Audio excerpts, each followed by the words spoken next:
ठीक है बच्चों, अब आ जाओ क्वेश्चन नंबर 8 में। क्वेश्चन नंबर 8 में क्या है, in each of the following determine whether the statement is true और फॉल्स। हमें क्या करना है, हमें सबसे पहले ये चेक करना है कि स्टेटमेंट ट्रू है या फॉल्स है।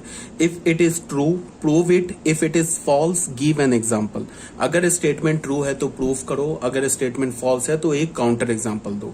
ये हमारा एनसीईआरटी का मिसलेनियस जो है उसका क्वेश्चन है। तो सबसे पहला क्या है कि अगर x a का एलिमेंट है और a हमारा a सेट b सेट का एलिमेंट है तो x b सेट का एलिमेंट है। ये ट्रू है या फॉल्स है? तो बिल्कुल ऑब्वियस सी बात है, ये फॉल्स है। देख लो, एक सेट हमने a ले लिया, एक सेट हमने b ले लिया। यहां देखो 1 जो है ना a सेट का एलिमेंट है और a जो सेट है वो b सेट का है। a सेट b सेट का एलिमेंट है। देख लो, ये पूरा कंप्लीट सेट a है ना b के अंदर, तो a set is the element of b and 1 element of a, but 1 is not element of b। 1 जो है ना हमारा b का एलिमेंट नहीं है, तो ये क्या हमारा फॉल्स है। फॉल्स था तो हमने क्या किया, एक काउंटर एग्जांपल ले लिया। ठीक है, अब सेकंड में आ जाओ। इफ a अगर b का सबसेट है और b c सेट का एलिमेंट है तो a जो होगा वो c सेट का एलिमेंट होगा, ये भी फॉल्स है। तो इसके लिए हमने क्या किया, एक सेट a लिया, एक सेट b लिया, एक सेट c लिया। यहाँ पे देखो a सेट जो है वो b सेट का सबसेट है। देख लो यहाँ 1 2, यहाँ भी 1 2 है। और जो b सेट है ये c सेट का एलिमेंट है। देख लो ये b सेट क्या हमारा 1 2 3 और c का एलिमेंट क्या है, सेट 1 2 3। तो b is the element of c, तो a is the subset of b and b is the element of c। But a जो है ना वो c का एलिमेंट नहीं है। देख लो a सेट है ना सेट 1 2, यहाँ तो कहीं सेट 1 2 नहीं है, तो a is not the element of c। तो ये क्या हो गया, हमारा फॉल्स हो गया। यहाँ तो बोल रहा है ना कि A is element of C, but यहाँ में क्या मिला, ए सी का एलिमेंट नहीं है, तो ये भी फॉल्स हो गया। अब आ जाओ थर्ड में। If A is the subset of B and B is the subset of C then A is the subset of C. ये ट्रू है, बिल्कुल ऑब्वियस ही बात है। अगर ए बी का सबसेट है तो ए के सारे एलिमेंट बी में प्रेजेंट है, और अगर बी सी का सबसेट है तो बी के सारे एलिमेंट सी में प्रेजेंट है। तो ए के सारे एलिमेंट बी में है और बी के सारे एलिमेंट सी में है, तो फिर ए के भी तो सारे एलिमेंट सी में हो जाएंगे। इसका क्या मतलब हुआ, a is the subset of c। तो हमने क्या बोला, if x is the element of a, ये क्या इंप्लाई कर रहा है, x इज द अगर x a का एलिमेंट है तो x b का भी एलिमेंट है। क्यों? Because a is the subset of b। और अगर x b का एलिमेंट है तो x c का भी एलिमेंट है। क्यों? Because b is the subset of c, given है ना। तो x किसका एलिमेंट लेके चले थे, a का, x किसका एलिमेंट मिला हमें, c का। तो क्या हो गया, a is the subset of c, hence proof हो गया। ठीक है, अब फोर्थ पार्ट में आ जाओ। ये क्या बोल रहा है कि अगर a b का सबसेट नहीं है और b c का सबसेट नहीं है तो a भी c का सबसेट नहीं है। ये फॉल्स है। अगर a b का सबसेट नहीं है और b c का सबसेट नहीं है तो a c का सबसेट हो भी सकता है। ऐसा नहीं होगा कि a c का सबसेट नहीं होगा, तो ये फॉल्स है। उसके लिए हमने काउंटर एग्जांपल लिया। देखो ये a सेट लिया, ये b सेट लिया, ये c सेट लिया। a देख लो b सेट का सबसेट नहीं है, बिकॉज इसमें देखो 1 2 है, इसमें 1 तो नहीं है प्रेजेंट, तो इसका मतलब a b का सबसेट नहीं है। फिर b जो सेट है ना ये c का भी सबसेट नहीं है, बिकॉज यहाँ देख लो यहाँ 3 प्रेजेंट है, यहाँ 3 नहीं है, तो b is not subset of c, but a तो c का सबसेट है। देखो यहाँ 1 2 है, यहाँ 1 2 है, तो a is the subset of c, but ये क्या बोल रहा है, a c का सबसेट नहीं है, इसीलिए फॉल्स हो गया। ठीक है, अब बच्चों आ जाओ फिफ्थ पार्ट में। फिफ्थ पार्ट में क्या बोल रहा है, if x element of a and a is not subset of b then x element of b। अगर x a का एलिमेंट है और a सेट b सेट का सबसेट नहीं है तो फिर x b का एलिमेंट है। ये भी फॉल्स है। क्यों फॉल्स है? बिकॉज ये देख लो a सेट हमने ले लिया 1 2 3, b सेट हमने ले लिया 2 3 4। इसमें देखो 1 जो है वो a का एलिमेंट है और a जो है हमारा b सेट का सबसेट नहीं है, बट 1 क्या हमें b का एलिमेंट नहीं है। देख लो 1 देख लो b का एलिमेंट नहीं है, तो ये भी हमारा फॉल्स हो गया। अब आ जाओ सिक्स पार्ट में। सिक्स पार्ट में क्या बोल रहा है कि अगर a b का सबसेट है और अगर कोई एलिमेंट b में नहीं है then x is not element of a। ये बात ट्रू है। अगर कोई भी एलिमेंट, ये ऑलरेडी मैंने बता रखा है कि अगर कोई भी एलिमेंट सुपर सेट में नहीं है तो वो एलिमेंट उसके सबसेट में नहीं आ सकता है। अगर कोई भी आइटम मार्केट में नहीं है वो तुम्हारे घर में नहीं हो सकता है। समझ रहे हो बात को? सुपर सेट क्या हो गया, सुपर सेट में अगर कोई एलिमेंट नहीं है या यूनिवर्सल सेट में ही कोई एलिमेंट नहीं है तो वो उसके सबसेट में थोड़े ना हो जाएगा। तो देख लो, इसको हमें क्या करना है, ये ट्रू स्टेटमेंट है, इसे हमें प्रूफ करना है। ये ट्रू है। देखो गिव कैसे प्रूफ किया हमने, पहले हमने क्या बोला, ए बी का सबसेट है, तो अगर ए बी का सबसेट है and X not belongs to B, और एक्स क्या हमारा बी के इक्वल, एक्स जो है बी का एलिमेंट नहीं है, तो हमें क्या प्रूव करना है? ये तो गिवन है, हमें क्या प्रूव करना है? X is not element of A, X जो होगा वो ए का भी एलिमेंट नहीं होगा। तो हमने क्या किया, हमने ऐसा बोला कि अगर एक्स ए का एलिमेंट है, if and only if X element of B, अगर एक्स ए का एलिमेंट है तो एक्स बी का भी एलिमेंट होगा, because A is the subset of B. और यहां पे हमने क्या बोला कि अगर एक्स बी का एलिमेंट नहीं है, if and only if X is not belongs to A, because A is the subset of B, hence proof हो गया। ये बस एक ही स्टेटमेंट में लिखना था कि अगर एक्स ए का एलिमेंट है तो एक्स बी का भी एलिमेंट होगा, क्यों? Because A is the subset of B. और अगर एक्स बी का एलिमेंट नहीं है, if and only if X is not element of A, X जो होगा वो ए का भी एलिमेंट नहीं हो सकता है। रीजन क्या है? Because A is the subset of B. तो ये हेंस प्रूफ हो गया। वेन डायग्राम से देख लो, ए जो सेट है ना बी सेट का सबसेट है, ठीक है। अब देखो ये जो अल्फा एलिमेंट है ना, ये बी में प्रेजेंट नहीं है, ये देखो ये बी सेट है ना, इसमें प्रेजेंट नहीं, तो ये अल्फा ए में तो कभी नहीं हो सकता है। अगर अल्फा बी में ही नहीं है तो ए में कहां से आ जाएगा? ठीक है, यहाँ पे देख लो clearly from the Venn diagram, alpha is not belongs to B implies alpha not belongs to A. तो ये भी हमारा क्या हो गया? हेंस प्रूफ हो गया। अब बच्चों यहाँ पे क्या है हमारा, some important results on number of elements in sets. ये हमारा बिल्कुल लास्ट टॉपिक है सेट का, तो इसके कुछ रिजल्ट्स है उसको हम देख लेते हैं। सबसे पहला रिजल्ट क्या है, इसको देखो। हाँ, मैं ये बता रहा हूँ कि जितने भी मैं अभी थ्योरम्स बताऊंगा, इन सारे थ्योरम्स में से सिर्फ तुम्हें 2 थ्योरम्स को याद रखना है, ठीक है। 2 थ्योरम्स है जिन्हें तुम्हें याद रखना, रट जाना है। अब बाकी जितने भी थ्योरम्स हैं उसमें कहीं कोई याद रखने की जरूरत नहीं है, सिर्फ लॉजिक से वो देन एंड देयर वो फॉर्मूला आप लिख लोगे। अगर तुम्हारा लॉजिक क्लियर है, तुम्हारी अंडरस्टैंडिंग क्लियर है, तो तुम्हें याद करने की जरूरत नहीं पड़ेगी। सिर्फ 2 फॉर्मूला तुम्हें याद रखना है, ठीक है। जिसमें ये पहला फॉर्मूला नंबर 1, ये तुम्हें याद रखना है, ये तुम्हें बिल्कुल रट जाना है। यहां पे क्या बोल रहा है, if A and B are any 2 finite sets then number of element in A union B is equal to number of element in A plus number of element in B minus number of element in A intersection B. अगर A और B कोई 2 finite set है तो A union B में number of elements किसके equal होगा? Number of element in ए में पहले नंबर ऑफ एलिमेंट काउंट कर लो, फिर नंबर ऑफ बी में काउंट कर लो, और इन दोनों में के नंबर ऑफ एलिमेंट का सम ले लो। इनके सम में से ए इंटरसेक्शन बी के नंबर ऑफ एलिमेंट को सब्ट्रैक्ट कर दो, तो हमें क्या मिल जाएगा? Number of element in A union B. ये हमें बच्चों प्रूफ करना है। कैसे प्रूफ करेंगे देख लो। सबसे पहले हमने केस 1 लिया। केस 1 में हमने क्या बोला? When A and B are joint sets, A और बी ज्वाइंट सेट है, इसका मतलब ए और बी के बीच का इंटरसेक्शन 5 नहीं है। तो are joint set that is A intersection B is not equals to 5। अब तुम बताओ clearly A minus B, A intersection B and B minus A are disjoint, then their union is A union B. अब एक बात ये बताओ, A minus B, B minus A और A intersection B, ये डिसज्वाइंट सेट होगा। सबसे पहले तुम्हें क्या याद रखना है कि अगर मान लो हमने 2 डिसज्वाइंट सेट ले लिया, ए और बी ले लिया डिसज्वाइंट सेट, ठीक है। अब अगर मैं बोलूं ए यूनियन बी में कितने एलिमेंट्स होंगे, तो ये तो सिंपल सी बात है, ए के एलिमेंट्स को काउंट कर लो प्लस बी के एलिमेंट्स को काउंट कर लो। बिकॉज ए यूनियन बी में number of element in A plus number of element B. क्यों होगा? बिकॉज ए यूनियन बी के अंदर ए और बी का कोई कॉमन एलिमेंट नहीं आएगा। देखो प्रॉब्लम कहां होती है, जब ए और बी के बीच का कॉमन एलिमेंट आ जाए, तब ए यूनियन बी में क्या होगा? ए और बी का अगर कॉमन एलिमेंट आ जाए तब हमें कुछ सब्ट्रैक्ट भी आगे करना होगा। बट यहां पे क्या है, ए में मान लो 5 एलिमेंट है, बी में मान लो 8 एलिमेंट है, तो अगर मैं बोलूं ए यूनियन बी में कितने एलिमेंट होंगे, तो 5 + 8 13 एलिमेंट्स होंगे।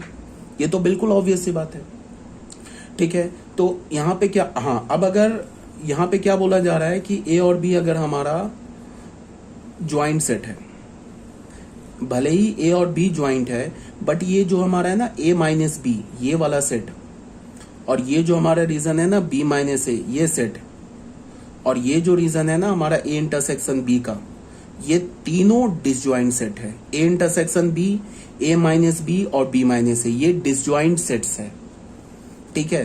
तो अब अगर मैं बोलूं कि ए यूनियन बी को मैं क्या लिख सकता हूं, अगर मैं डिसजॉइंट सेट के फॉर्म में लिखूं तो क्या लिख सकता हूं, A minus B union A intersection B union B minus A, ऐसे लिख सकता हूं डिसजॉइंट के फॉर्म में। ये सेट और ये सेट डिसजॉइंट है, तो अगर मैं number of element A union B का ले लूं तो ये तीनों सेट तो डिसजॉइंट है, तो सिंपली क्या हो जाएगा, इन तीनों के नंबर ऑफ एलिमेंट्स ले लो, number of element A minus B plus number of element A intersection B plus number of element in B minus A, ऐसे ले लो, कोई प्रॉब्लम नहीं है। तो यहाँ पे यही काम हमने किया है। अब ये बताओ number of element in A minus B कैसे मिलेगा, ये इस रीजन में कितने एलिमेंट्स होंगे ये हमें कैसे पता चलेगा। ए में से, इस सेट ए में से तुम ए इंटरसेक्शन बी के एलिमेंट को हटा दो, तो ये क्या हो जाएगा, नंबर ऑफ एलिमेंट ए में से तुम ए इंटरसेक्शन बी के एलिमेंट को हटा दो, तो क्या हो जाएगा, number of element in A minus B. ये क्या लिखा है हमारा, number of element in A minus B. A intersection B को हमने ऐसे ही छोड़ दिया, ए इंटरसेक्शन बी। अब number of element in B minus A कैसे लिखेंगे, तुम बी में से ए इंटरसेक्शन बी के एलिमेंट को हटा दो, तो number of element in A B minus A आ जाएगा। तो देखो ये कैंसिल हो गया, ये कैंसिल हो गया, तो हमें क्या मिला, number of element in A plus number of element in B minus number of element in A intersection B. ये किसके इक्वल हो गया, number of element in A union B. ये हमारा एक स्टैंडर्ड रिजल्ट आ गया, इसे तुम्हें याद रखना है, मेमोराइज करना है, तुम्हें याद रखना है इस रिजल्ट को, समझ रहे हो ना बात को, ये इंपॉर्टेंट रिजल्ट है, इसे तुम्हें याद रखना है। तो इस रिजल्ट को हम ऐसे भी देख सकते हैं, बिल्कुल सिंपल से लॉजिक से भी समझ सकते हैं। ए यूनियन बी में क्या एलिमेंट होगा, हमने क्या किया, पहले ए यूनियन बी हमारा सेट क्या होगा, ऐसे ही होता है ना हमारा A union B set, simple logic से भी समझ सकते हो। ए और बी, ये हमारा ए यूनियन बी की शेडिंग हो गई, ठीक है। तो ए यूनियन बी में हमें नंबर ऑफ एलिमेंट चाहिए, तो हमने क्या किया, ए सेट का सारा एलिमेंट काउंट कर लिया, ठीक है, बी सेट का सारा एलिमेंट काउंट कर लिया। तो जब हमने ए सेट के सारे एलिमेंट को काउंट किया तो उसमें ए इंटरसेक्शन बी भी काउंट हो गया, और जब हमने बी सेट के सारे एलिमेंट को काउंट किए तो ये ए इंटरसेक्शन बी 2 बार काउंट हो गया ना, बट हमें चाहिए कितनी बार, एक ही बार चाहिए, तो एक बार सब्ट्रैक्ट कर दिया।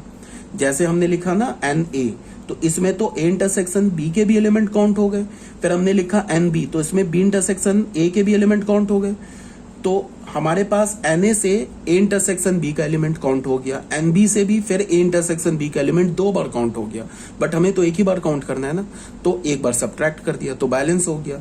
तो ऐसे भी तुम सिंपल लॉजिक से समझ सकते हो, या जो ये अभी हमने प्रूफ किया ऐसे भी तुम समझ सकते हो, ठीक है। तो इसको हमने क्या बोल दिया, number of element in A union B को हमने क्या बोला, number of element in A plus number of element in B minus number of element in A intersection B. ये हमारा केस 1 था, when A and B are joint set, that is A intersection B is not 5। अब आ जाते हैं case 2 में। Case 2 में क्या होगा, A and B are disjoint set, अगर ए बी डिसज्वाइंट सेट है तो इनके बीच का इंटरसेक्शन क्या होगा, 5, तो ए इंटरसेक्शन बी 5 होगा। अगर ए इंटरसेक्शन बी 5 है, ए इंटरसेक्शन बी में कोई एलिमेंट ही नहीं है, तो इसके नंबर ऑफ एलिमेंट क्या हो जाएंगे, 0। A union B, number of element 0 हो जाएंगे। तो तुम क्या लिख सकते हो, ए यूनियन बी को क्या लिख सकते हो, N A plus N B. क्यों लिख सकते हो, because A and B are disjoint set. तो N A plus N B में अगर तुमने -0 कर दिया तो कोई प्रॉब्लम ही नहीं है, -0 की जगह क्या डाल दो, ए इंटरसेक्शन बी डाल दो। Number of element in A intersection B, कहने का क्या मतलब है, चाहे हमारा ए और बी ज्वाइंट सेट हो, चाहे हमारा ए और बी डिसज्वाइंट सेट हो, ये जो फॉर्मूला है ना, ये फॉर्मूला दोनों के लिए वैलिड है। If A and B are joint set तो भी ये फॉर्मूला वैलिड है, if A and B are disjoint set तो भी ये फॉर्मूला वैलिड है, ये कहने का मतलब है, ठीक है। बट अगर हमें पता है ना कि ए और बी हमारा डिसज्वाइंट सेट है, अगर हमें ये पता है तो सिंपली ए और बी डिसज्वाइंट सेट है तो सिंपली ए यूनियन बी किसके इक्वल हो जाएगा, n A plus N B के इक्वल हो जाएगा। अगर ए और बी हमारा डिसज्वाइंट सेट है, ज्वाइंट सेट नहीं है। अगर तुम इसमें लिखना चाहते हो n of A intersection B तो कोई प्रॉब्लम नहीं, बिकॉज ये 0 के इक्वल है। और ए और बी अगर हमारा ज्वाइंट सेट है तो फिर ए यूनियन बी किसके इक्वल हो जाएगा, n A plus N B, n A plus N B minus n times A intersection B, ये इसके इक्वल होगा। अब यहाँ पे ये 5 के इक्वल नहीं होगा, बिकॉज ए और बी ज्वाइंट सेट है तो ए इंटरसेक्शन बी में कुछ ना कुछ एलिमेंट होंगे, तो ये 5 के इक्वल नहीं है। मतलब ये 5 का मतलब ये 0 के इक्वल नहीं है। इंटरसेक्शन बी हमारा ज्वाइंट के लिए क्या होगा, 5 के इक्वल नहीं होगा, तो number of element in A intersection B ये 0 के इक्वल नहीं होगा। ठीक है, ये बात क्लियर हो गई। अब इसमें एक छोटा मोटा कुछ नोट्स देख लेते हैं।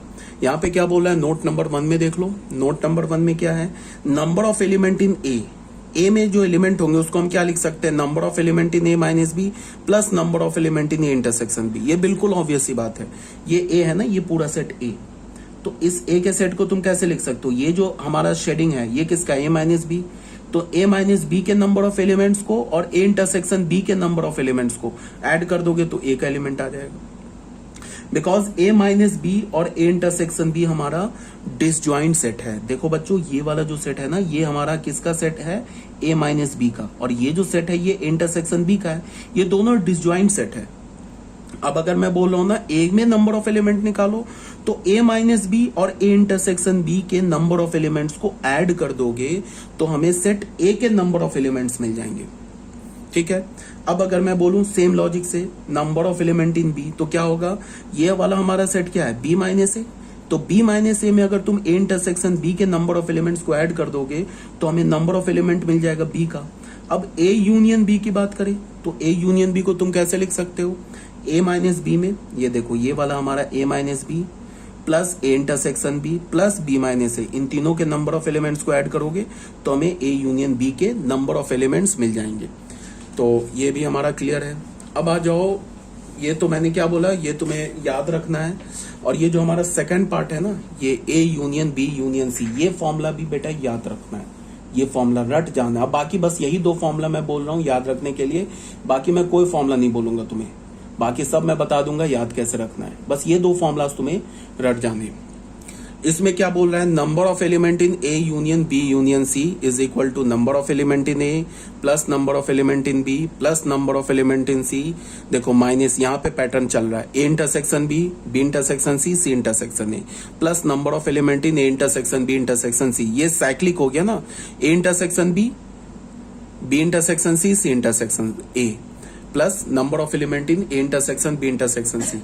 अब इसका प्रूफ क्या है, पहले तो ये फॉर्मूला रट जाना है, ठीक है। और अब इसका प्रूफ देख लेते हैं। प्रूफ बहुत सिंपल है, हमने क्या किया, ए यूनियन बी को डी मान लिया, ए यूनियन बी को क्या मान लिया, डी।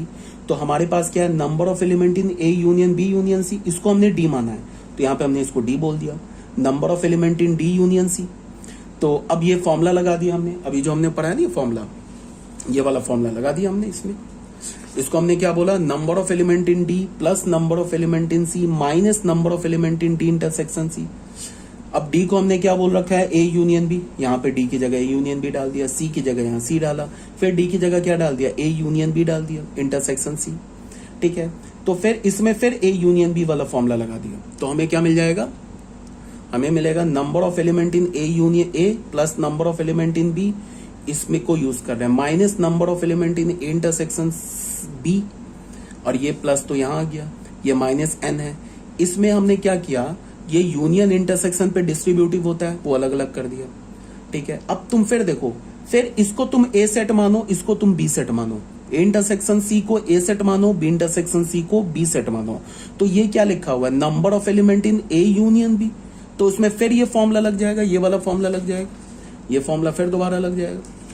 तो इसको हमने क्या बोला, यहां तक तो ये हमने ऑलरेडी लिख लिया, ये माइनस है, इसके अंदर फिर ये फॉर्मूला लगा दिया, number of element in A intersection C plus number of element in B intersection C minus number of element in A intersection C intersection B intersection C.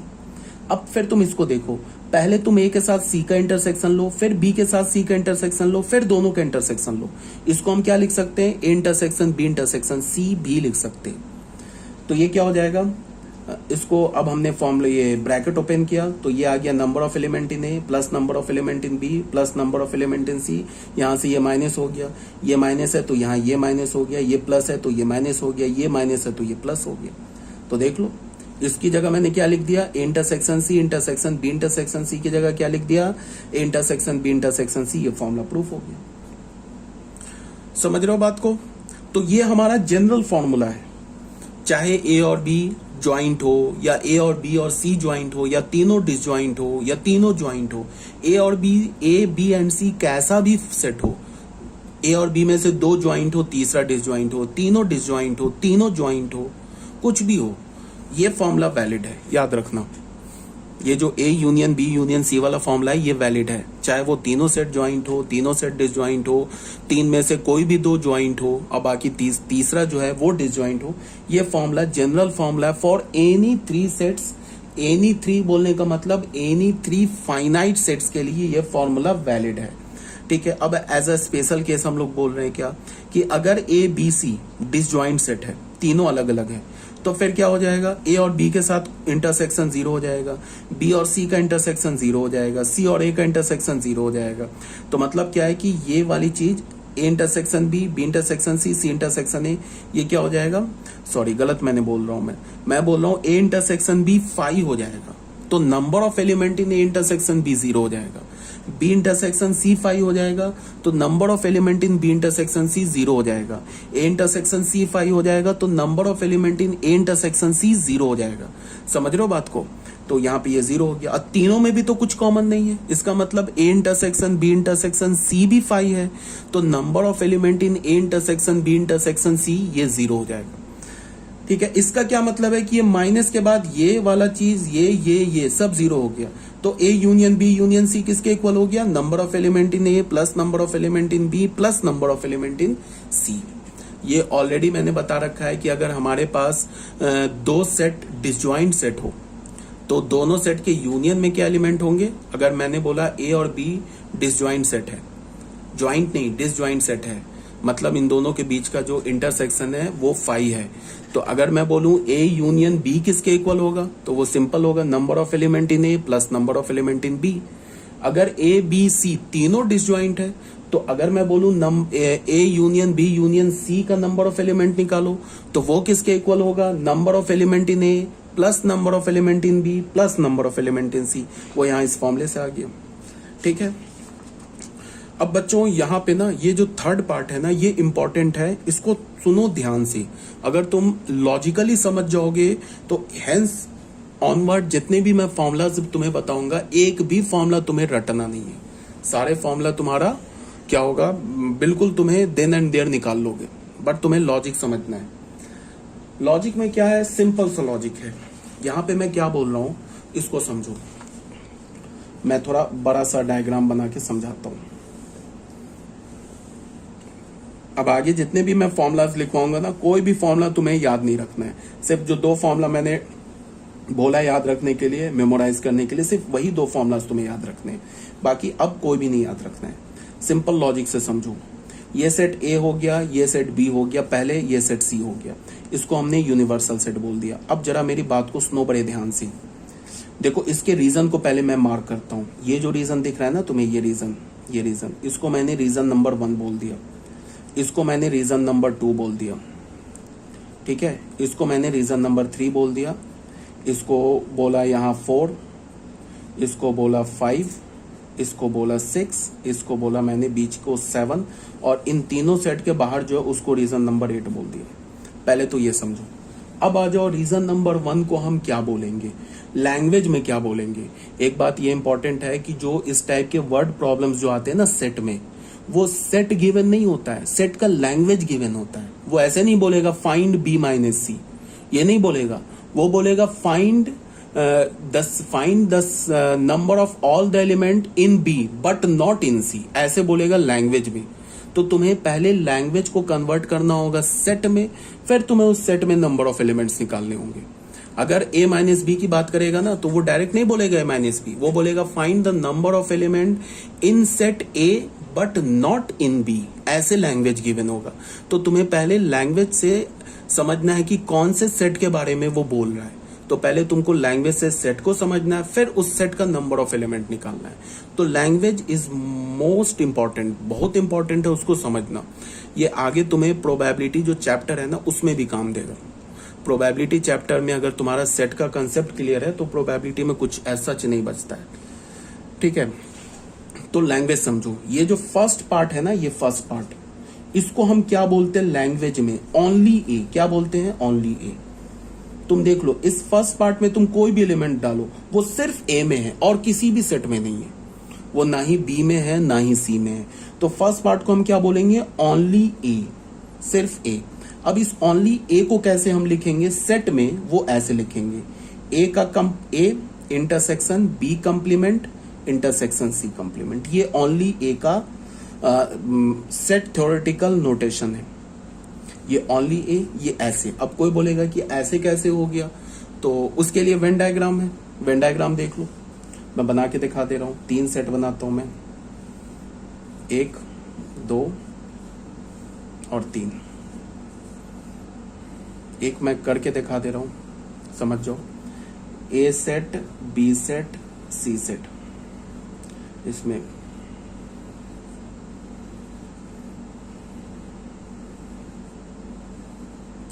A B सी, ये हो गया ए बी सी, ये हो गया ए B सी। अब मेरी बात को ध्यान से सुनो। सबसे पहले मैं क्या करता हूं कि सेट ए का मैंने बनाया, ये ए, सेट ए की शेडिंग की मैंने। यहां पे मैंने बी कंप्लीमेंट की शेडिंग करता हूं, ध्यान से देखो, बी को छोड़ के बाकी सब की शेडिंग कर दी मैंने यहां बी कंप्लीमेंट शेडिंग कर दिया। अब यहां पे मैं सी कंप्लीमेंट का शेडिंग करता हूं, सी को छोड़ के बाकी सब। देखो ये हो गया हमारा सी कंप्लीमेंट का शेडिंग। अब तुम देखो ये हमारा बी कंप्लीमेंट का शेडिंग है, ये हमारा सी कंप्लीमेंट का शेडिंग है। इन तीनों का कॉमन रीजन देख लो एक बार क्या है, तीनों में जो कॉमन शेडेड रीजन है वो देख लो। ये जो रीजन दिख रहा है ना, ये रीजन यहां भी देखो ये रीजन है, यहां भी देखो ये रीजन है। यही जो रीजन है ना तीनों में कॉमन है।